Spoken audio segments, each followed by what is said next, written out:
So guys, gagawa po ako ngayon ng banana pancake at banana cake na i-steam lang.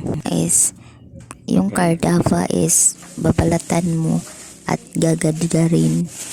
Inlalagyan mo ng sugar na 1/2 kilo.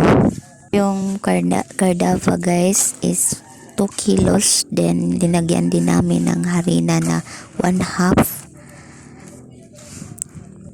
So hahaluin mo lang para maging tama.